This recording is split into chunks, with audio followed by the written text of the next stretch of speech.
bad husbands like bed cool. Bad husbands, bed cool. That's it, missus. All they do is smoke and go out. There ain't a lady living in our life. Daisy, Daisy, give me your arms adieu. They say I killed a man, so they say. Yes, they say I killed a man, so they say. Oh, I killed a man, it said, and I left him there for dead. Yes, I split his bloody head, God damn his eyes.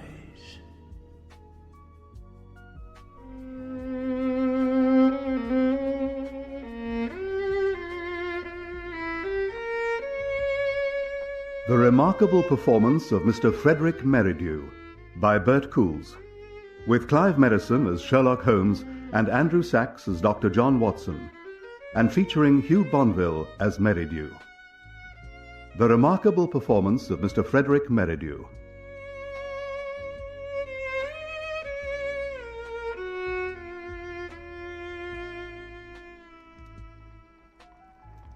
You're going out tonight? Well, yes, I am, but I don't see how you deduced it. Well, it's obvious you're looking forward to an evening of entertainment somewhere in the suburbs in the company of a male friend. And this is obvious. Oh, it's perfectly. But exactly which friend proved an interesting puzzle until I recall what happened earlier today. You opened the latest copy of The Lancet, which you'd ignored for almost a week. Your mind had turned to the world of medicine. I know lots of people from the world of medicine. But only one of them could have provoked a nostalgic expression, a look around our humble home, and a final glance at me. Your old colleague from Bart's Hospital. The amiable, but vacuous Stamford. Oh, vacuous is a touch harsh. He did have the good sense to introduce us. True, but that was probably the only really useful act of his entire life. I am right. Yes, you are. Bravo. An evening out with Stamford, whose tastes run even more to the light and popular than your own. Not the theatre, then, or even the operetta. You, my pleasure-seeking friend, are off to the music hall.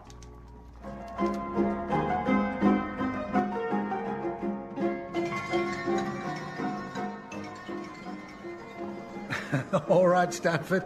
No more guessing games. Get quite enough of that at home. Oh, come on. What's so special about this place? Two things. Firstly, there's an enchanting little dancer in the ballet number. Oh, not again. Didn't you learn your lesson last time? Watson, old man, this is different. Yes, it always is. And secondly? One of the turns is really something special. Look, we've got half an hour. Let's go round backstage and I'll introduce you to Florabel.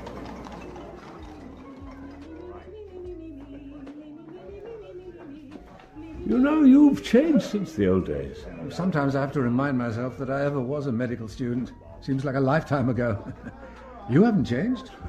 Pleased to hear it. Get your hands off me! No, I don't think I shall. I say, that's Merridew. Chap I was telling you about. Which one? The one you wouldn't want to argue with. You're making a big mistake! I'm sorry, but you brought it on yourself. When you started, it was flattering. Flattering? But enough is enough. George! Freddie, you can't do this. Be quiet, Charlotte. Let him go. Ow! For God's sake, man! Freddie, Get please. back to the dressing room and wait for me. George. Mr. Merridew, sir. This is Mr. Henry Turner. Please don't let him backstage again. Very good, sir. Thank you, Turner. In future, keep well away from me and my wife. This way, sir. All right. A very big mistake. All right. Well, quite. Not exactly how I saw the evening starting.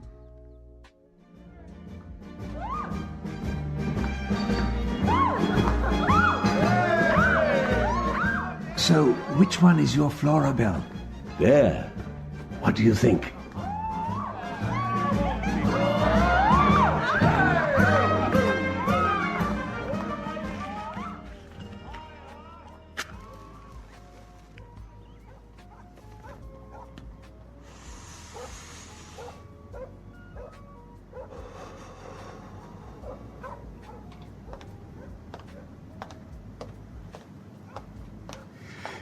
Charlotte! Harry. Oh, Harry, I can't take it anymore. Then come away with me. Now. Right now. How can I? He'll track me down, he'll find me. You know what he'd do then. He won't have the chance. Do you think I was bluffing? I'm going to the police. I'm going to tell them what I know. Oh, and what about me? I'm as guilty as he is. Only because he forced you. You think they'll believe that? Are you really willing to take that chance? Then what can we do? There's nothing. There's nothing at all. Oh, God. What if we could be rid of him for good? Harry. Look at you. Sooner or later it's going to be more than just bruises, you know that. Oh, but you can't mean that. Charlotte, if he'd been caught back then, he'd have hanged. The man deserves to die. Oh, it's horrible. My love, it's the only way. And you'd do that? To save you, I would. Say yes. No, I can't. Then you're going to live in pain and misery for the rest of your life. Is that what you want? Well, of course it's not, but then say yes. May God forgive me. Yes.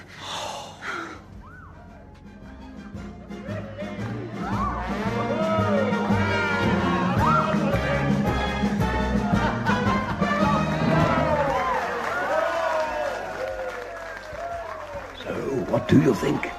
Rest of the bunch, eh? Oh, I don't know. Some of the others come close. That redhead in the blue dress. Ah, that's more like the Watson I used to know. I'll ask Flora to introduce you. Oh, no, please don't. Oh, your loss, old man. Ah. Here we go.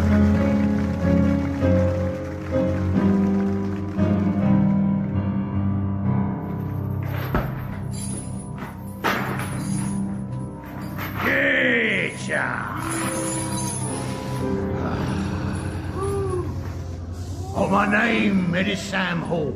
Sam Hall. Oh, my name, it is Sam Hall. Sam Hall. Oh, my name, it is Sam Hall. And I hates ya, one and all. You're a bunch of muckers, all. God damn your eyes. Ah!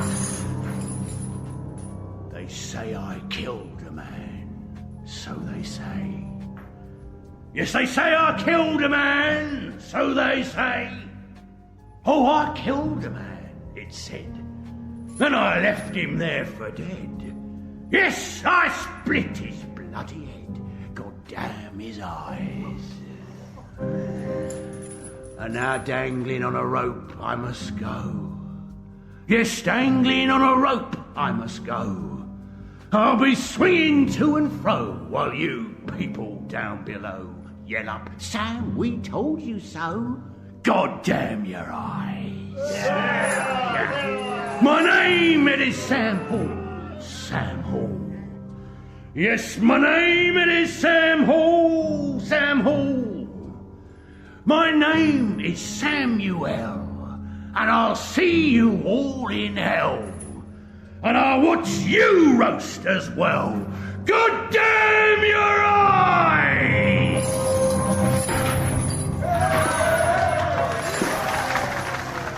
Told you, didn't I? Oh, that was amazing.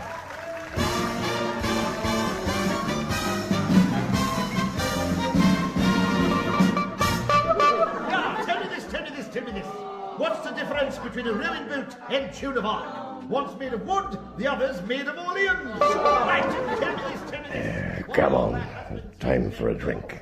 Bad husbands, bad coal, that's it, missus. All they do is smoke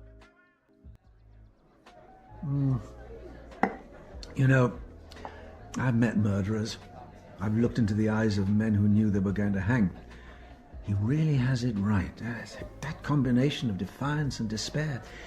Incredible bit of acting. Ah, but is it just acting? What on earth do you mean? Word is he's actually killed someone. Oh, come on. Before he went on the horse. That's how he can do it so well. He knows what it really feels like. The rumours everywhere. Oh, it's just publicity. Maybe. Maybe not.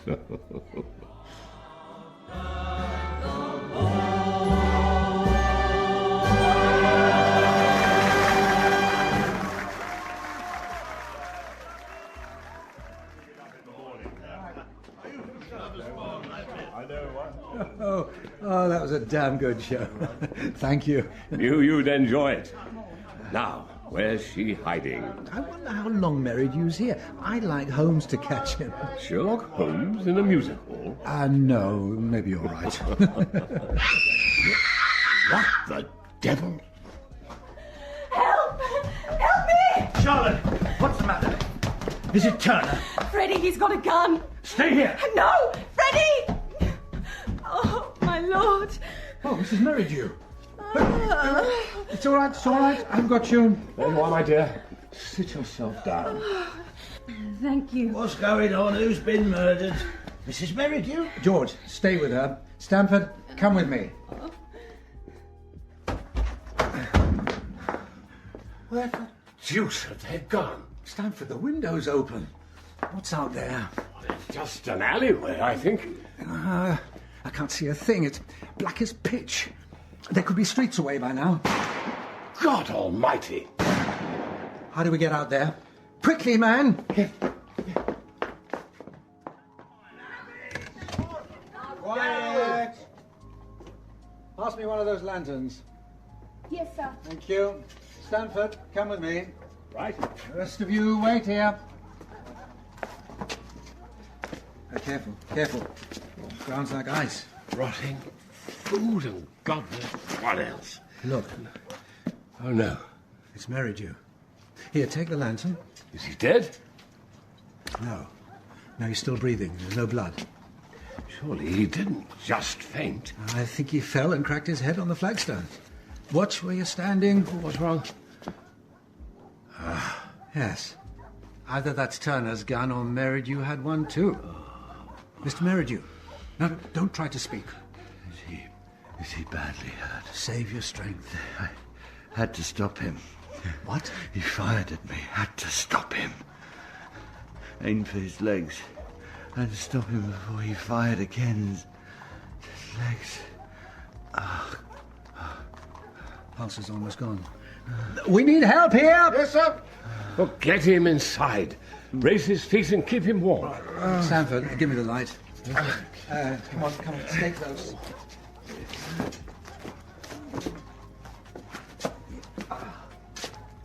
There. Dear God.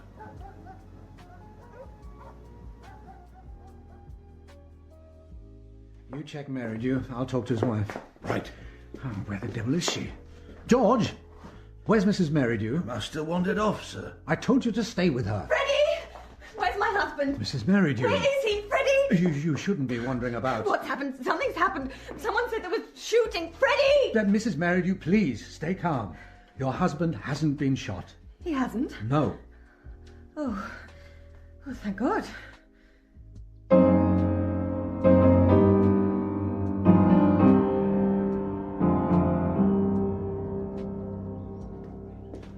Good evening, sir. Sorry to keep you waiting. Detective Sergeant Frankson. Sergeant. And you are Dr. John H. Watson off Baker Street. May I shake you by the hand? Oh, certainly. I'm obliged. Well, bit of a change for you this, eh, sir? Is it? Nothing bizarre here. Nothing outre. Whole thing's cut and dried. Oh. Seems that Turner's one of those pathetic types who latch onto people in the public eye and then get a bit carried away. That seems rather an understatement. No, I'm afraid your famous friend won't be gracing this one with his presence. Pity.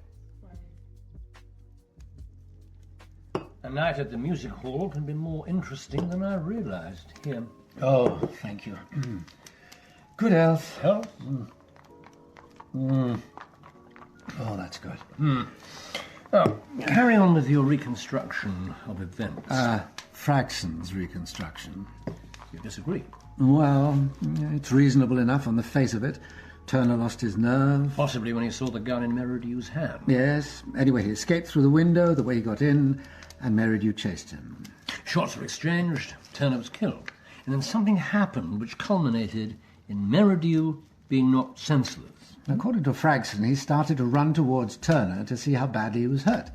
Lost his footing, fell, and hit his head on the flagstones. Yeah, that's where your doubt lies. Well, if a man's running and slips, I'd expect him to topple forwards onto his face. Merridew had fallen in the opposite direction. Onto his back, you mean? No. He was lying face down, but his feet were towards the dead man, as if he'd been running away from him. Well, perhaps he was doing exactly that, to get help. But why run? It was obvious that Turner was dead. Even a layman would have known. The wretched man's blood was everywhere. Did you mention this to Frankson? No. Well, it's not much I know, but not very scientific. Well, it's a detail, and details are always important, one way or another. But it's not just Merridew's fall that bothers you, No, it isn't. But there's nothing specific. It's just... I don't know. Something feels wrong about the whole business. I was wondering if you'd look into it. How can I? It all happened on private property. I can't just walk in uninvited. Well, suppose someone involved in the case engaged you to investigate. Well, that would be different. Is it likely? I'd say it was extremely likely. Indeed. Well, who is this potential client? Me.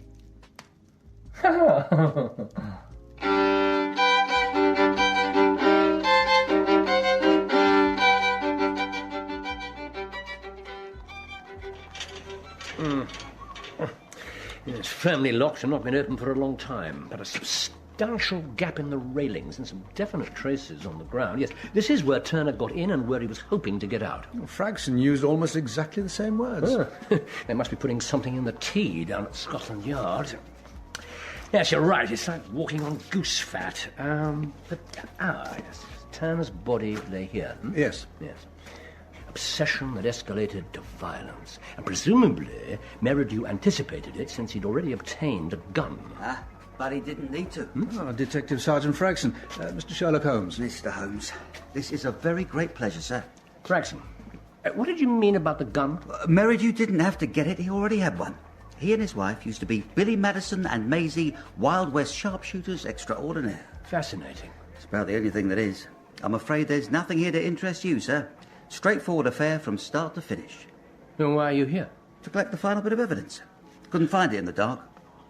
Oh, the bullet that missed Merridew. Just dug it out of the wall at the other end of the alley. May I see it? Of course. Thank you. Now, it's hardly worth bothering the coroner. Self-defence, cut and dried. What's the news of Merridew, Sergeant? Well, he's alive, Doctor, but still out cold.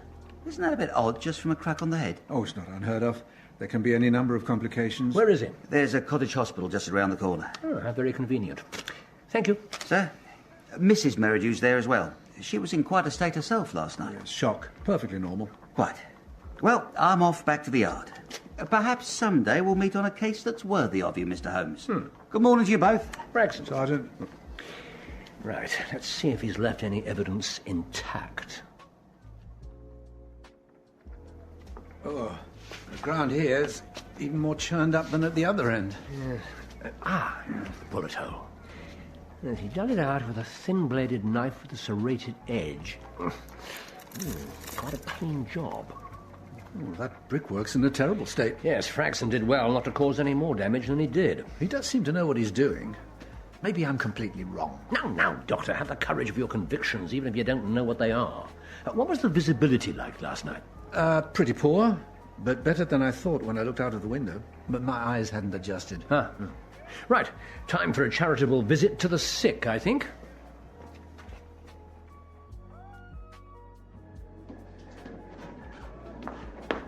Merridew's come round. They've sent word to the yard. Then we don't have long before Frankson gets here. I'll meet you back at Baker Street for lunch. I'm not going in with you? No, I have another task for you. Miss Florabel Denty, Dr. John Watson. Oh, delighted to meet you, Miss Denty. Yeah, that's only for the stage, Doctor. It's Hawkins. Emily Hawkins. Shall we sit down? Good morning to you both. My name is Sherlock Holmes. The detective? The same. Good morning, Mr. Holmes. I don't understand. What are you doing here?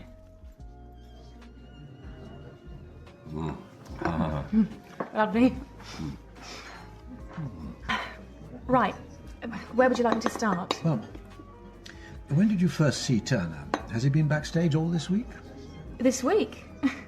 Doctor, that man's been hanging around the Merridews for months. He just came round to the stage door one night. He said he'd seen us when we did our old act. Yes. He started turning up almost every night. Of course, I knew why. Indeed. He was completely besotted with Charlotte. Was he not, my dear? I've been in the same bill as Fred Merridew quite a few places recently, on and off, all over the country. Turner was always there. Did the Merridew seem to mind? Not at first, but then things changed. They'd always been so close, so loving, even in public. But they started having little rows, snapping at each other, that sort of thing. I saw her crying more than once. Here. Thank you. He kept asking when she'd be back on the stage. Why did you give it up, Mrs. Merridew? I didn't want to. It was because of her health, Mr. Holmes. Did you tell Turner that? It was none of his business. But we tried to make it plain that it wasn't going to happen. And he wouldn't drop the idea? He started saying that she should be doing a solo act. He got more and more intense about it. And finally, last night, he passed a remark to Charlotte. Yes, that's right. He really frightened me. When she told me, I had him barred from the theatre straight away. I had no choice. What was it he said? He said, I mean it, you know. You could do great things without him holding you back. And if you won't get rid of him, just say the word and I'll do it for you. Most of the time, Fred Merridew was patient with him, polite. Most of the time? Yes. But there were moments, as if he'd let his guard down. And then... Look, I could be wrong about this. We'd still like to hear. Well, just at those moments, I could have sworn that Merridew was actually afraid of him.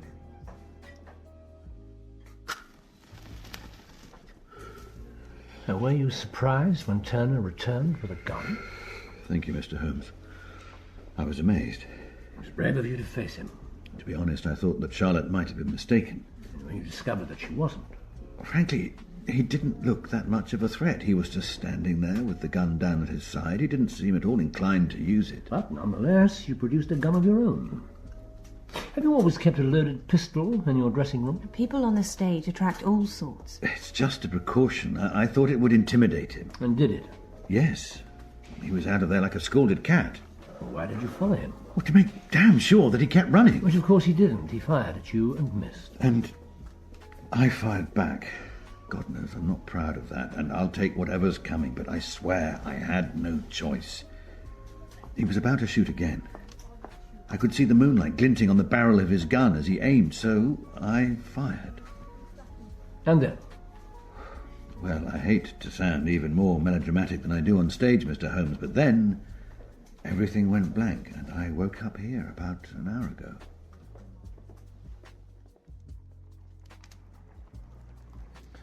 The value of different testimonies. Yes, Merridew tolerated Turner, was polite to him, welcomed him to their dressing room. And was secretly terrified of him. Why? Oh, because he thought he might lose his wife to the man?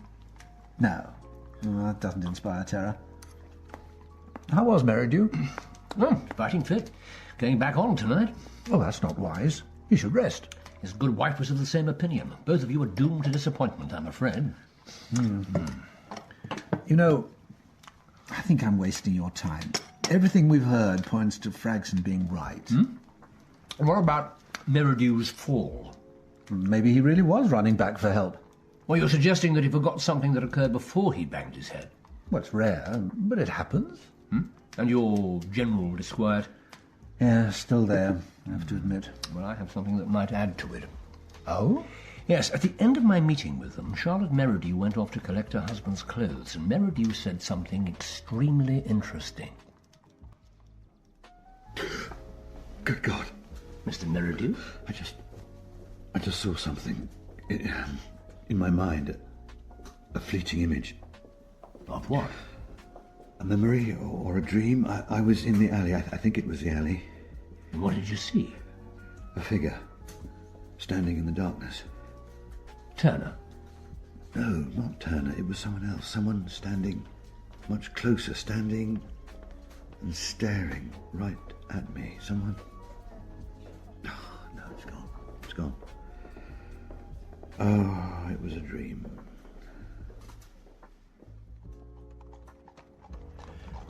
What if Merridew didn't slip over? Go on. I was just thinking, if there was a third person in the alley, he could have knocked Merridew out. But why? Well, perhaps so he could get away unobserved. Yes, but what was he, or she, I suppose, doing there in the first place? Well, we can't be certain that anyone was there. But if Merridew was right, perhaps Turner wasn't acting alone. No, that's ridiculous. Could it have been a passerby? Anyone can get into that alley. Enough speculation. We're building on quicksand. Presumably that's why we're going to Scotland Yard. Exactly, to gather material for a firmer foundation.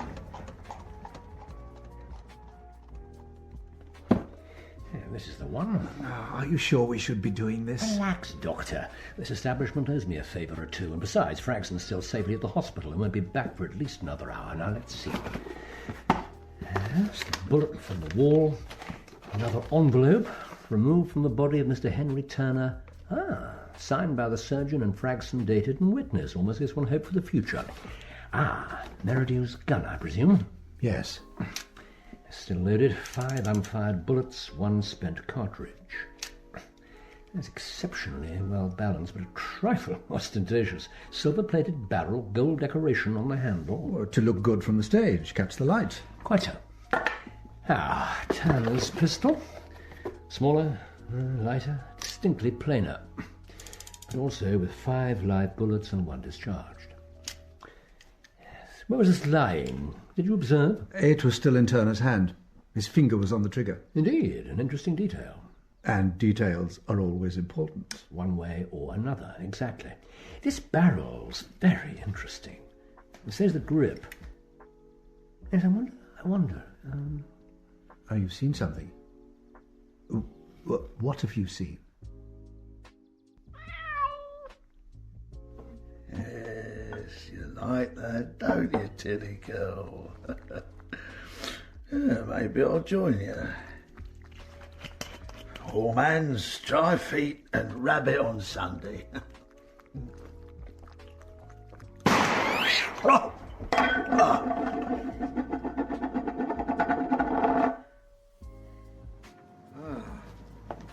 Good shooting.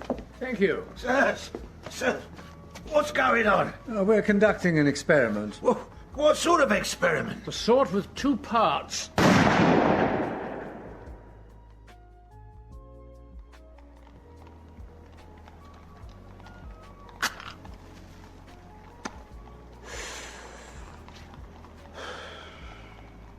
Oh, I know that look. The experiment didn't work, did it? Not as well as I'd have liked. I might be able to sympathize a little more if you tell me just why you did it. Well, because you're right and Frankson's wrong. What was meant to happen in that alleyway wasn't at all straightforward. What was meant to happen? We're dealing with a cold and calculated murder and a plan that went awry. Yeah, they'll be arriving soon for the first house. Let's see if George has forgiven me enough to let us wait in the warm. Holmes, I don't feel comfortable in here. A performer's dressing room should be private. Contain your scruples, Doctor, and look at this splendidly unartistic photograph. Oh, this must be their old act. What was it, Billy, Madison and Maisie? Surely you see the vital detail? I'm afraid not. The guns. Quiet.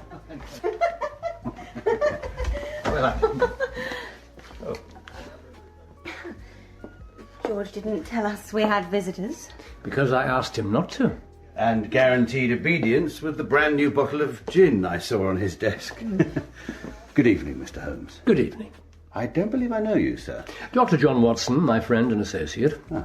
So I've been treated by the famous Dr. Watson. I'm honoured. Oh, madam, I'm pleased to see you so fully recovered. You're very kind. Well, this is all very civilised, gentlemen, but I must ask you to excuse me. I have to get ready. Perhaps you'd care to come back after the performance? Perhaps you'd care to close the door. I beg your pardon? This is a matter which should be discussed in private. Watson? Certainly. Oh, now, just a moment. All right, Charlotte.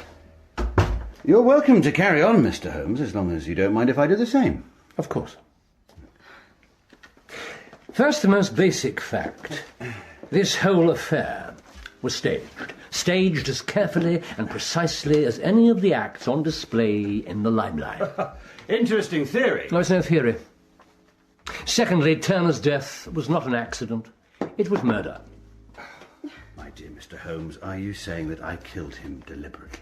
No, sir, I am not. I am saying that he was murdered by both of you. May I ask why we did this? Well, because he was blackmailing you. If you've dealt with as many of those serpents and their victims as I have, the signs are unmistakable. At first, you gave in to his demands, whatever they were. Well, I believe money is the usual thing. And by the time you reached London, it was clear that something had to be done. So, you laid your plans, and obligingly, he fell right into your trap by coming to the theatre. I'm sorry, but you brought it on yourself. When you started, it was flattering. Flattering? But enough is enough. The exasperated celebrity whose patience had worn thin and the wife whose admirer had caused a rift with her husband. Acting! All of it. You made sure that there would be people there to watch the scene, and your victim took up his cue admirably, Watson. He threatened you in public? Exactly as you needed him to do. Oh, I'm sorry. Were you waiting for me to comment? It's most intriguing. Please, go on. After you so publicly threw Turner out of the theatre, I believe your wife went after him. And just why do you think I'd do such a thing? To arrange for him to murder your husband. Say yes.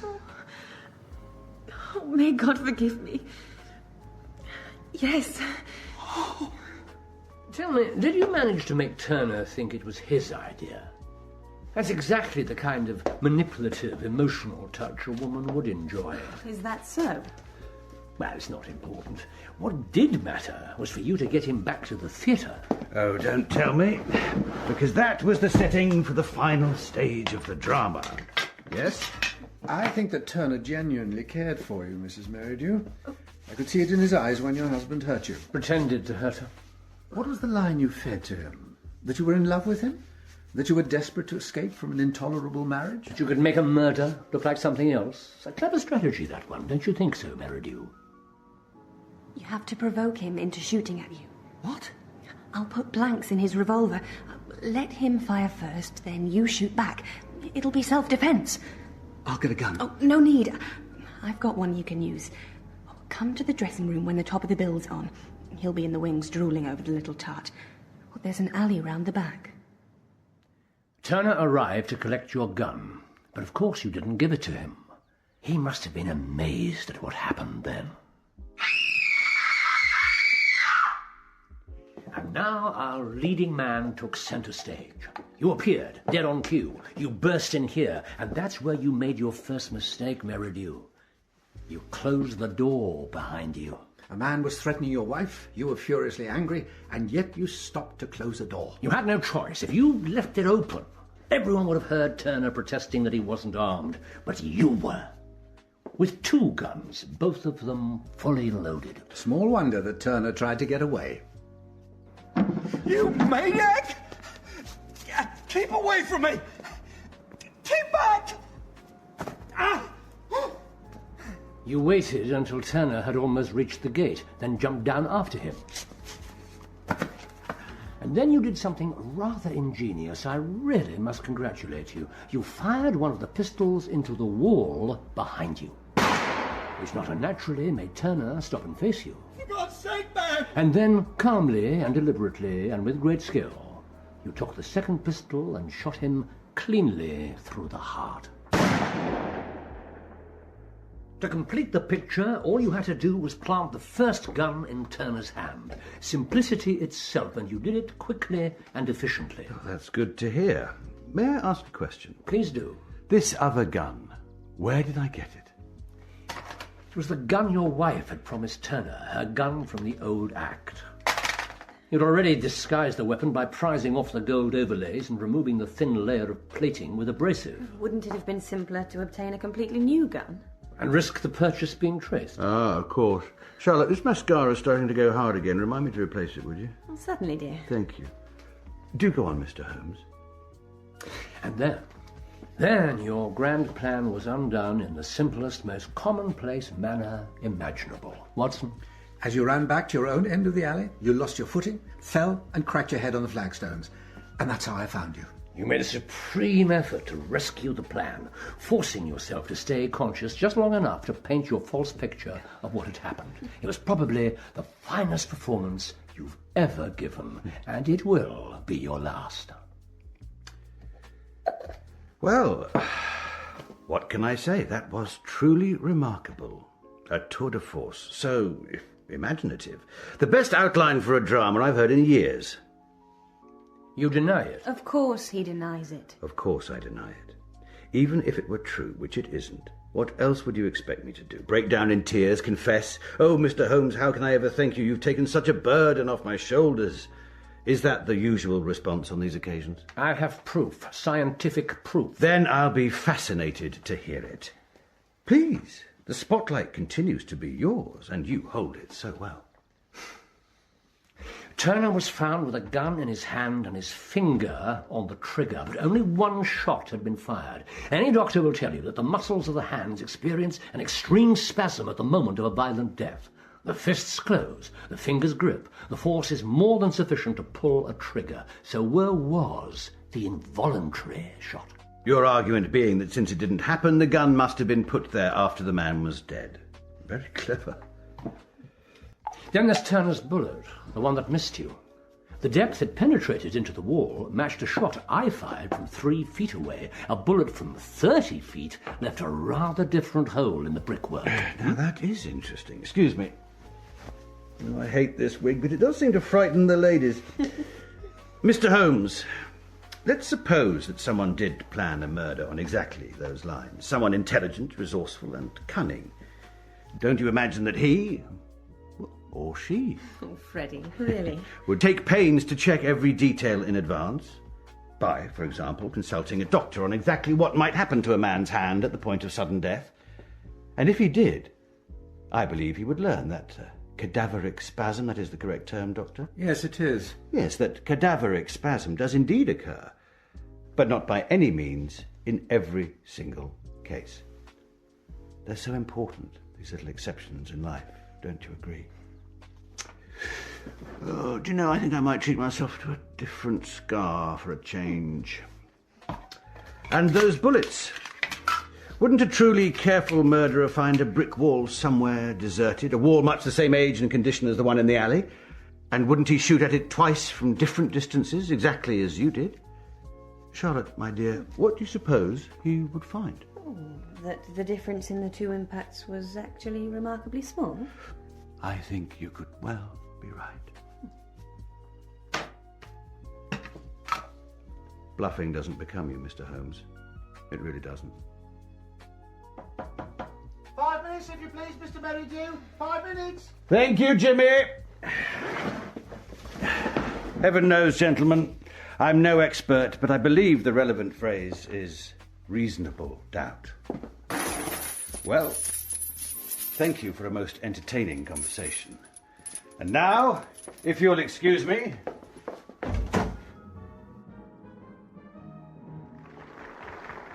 I have to go and confess to a murder. Gentlemen.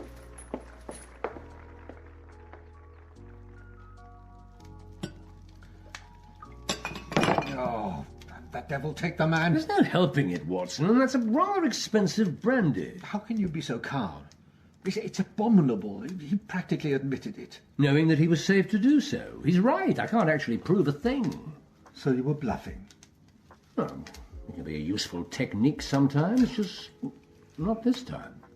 I knew they were clever, but I hadn't counted on just how clever. Oh, I wanted to wipe that smug smile right off his face. God damn his eyes. Oh, you're right. What's the point of getting angry? That always struck me as a singularly unproductive emotion. Are you actually going to pour the drinks, or will you just be throwing the decanter around some more? Oh, sorry. Yeah. Thank you. Oh. Well, you've not been the luckiest of my clients. Oh, I wouldn't say so. I engaged you to find out what happened in that alleyway, and that's exactly what you did. Thank you. I suppose that nonsense about a third person was just to put you off the scent. When I walked into that hospital ward, it must have given them quite a fright. He rose to the occasion, though. It was a splendid bit of improvisation. What was the hold that Turner had over him, do you think? Well, perhaps the rumour's true.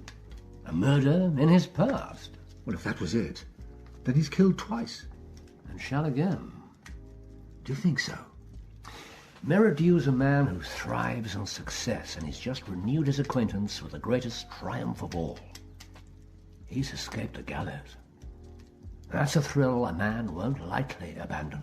The first time he killed and got away with it, and the second, he not only got away with it... He bested Sherlock Holmes.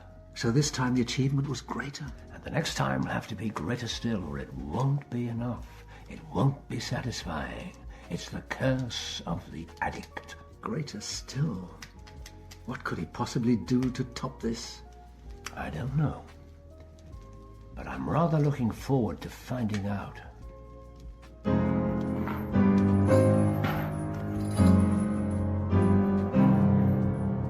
Oh, they say I killed a man, so they say. Yes, they say I killed a man, so they say. Oh, I killed a man one day in a filthy alleyway. Yes, I shot his chest away. God damn his eye!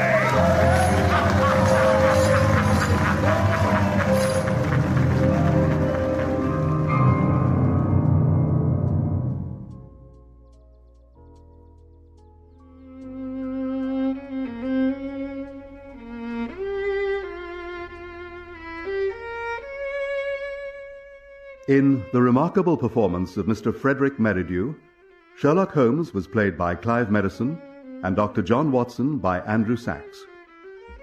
Frederick Merridew was played by Hugh Bonville, Charlotte Merridew by Jill Cardo, Stamford by Malcolm Tierney, Detective Sergeant Frankson and Turner by Jonathan Taffler, Flora by Donla Hughes, and George by Stephen Critchlow. Other parts were played by members of the cast. The pianist was Michael Haslam, and the violinist was Leonard Friedman. The remarkable performance of Mr. Frederick Merridew was written by Bert Coules from a reference in the short story The Empty House by Sir Arthur Conan Doyle. The director was Patrick Rayner.